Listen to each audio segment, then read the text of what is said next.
இயேசுவும் ஹிந்து நண்பனும் ஒரு கிராமத்தில் இருவர் இருந்தனர். ஒருவர் கிறிஸ்தவர், பெயர் யோவான். மற்றவர் ஹிந்து, பெயர் ராமு. இருவரும் சிறு வயதிலிருந்தே நெருங்கிய நண்பர்கள். மதம் வேறானாலும் இருவரும் ஒருவரை ஒருவர் மதித்து வாழ்ந்தனர். ஒருநாள் இருவரும் ஒரு குன்றின் மீது ஏறிச் சென்று மேலிருந்து கிராமத்தை பார்த்துக் கொண்டிருந்தார்கள். யோவான் சொன்னார், "நான் இயேசுவை நம்புகிறேன். அவர் என்னை நேசிக்கிறார். அவர் எனக்கு வழிகாட்டி."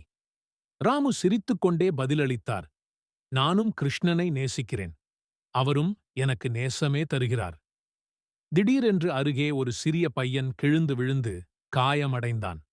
இருவரும் உடனே ஓடி சென்று பையனை தூக்கி அருகிலுள்ள மருத்துவமனைக்குக் கொண்டு சென்றனர். மருத்துவர் காயத்தை சிகிச்சை செய்தார். பின்னர் பையனின் தாய் வந்து கண்ணீர் விட்டு கூறினாள், "நீங்கள் 2 பேரும் என் மகனை காப்பாற்றினீர்கள். எது இயேசுவோ எது கிருஷ்ணனோ எனக்குத் தெரியாது. ஆனால் உங்கள் இருவருக்கும் என் வாழ்நாள் நன்றியும் பிரார்த்தனையும்." யோவானும் ராமுவும் ஒருவரை ஒருவர் பார்த்து சிரித்தனர்.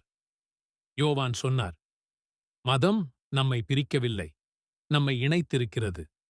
ராமு சொன்னார், "அன்பும் கருணையும் எல்லா மதங்களின் சுருக்கம்தான்." மொழிப்பொருள் மாறல். மதம் எப்படி இருந்தாலும் மனித நேயமே உயர்ந்தது.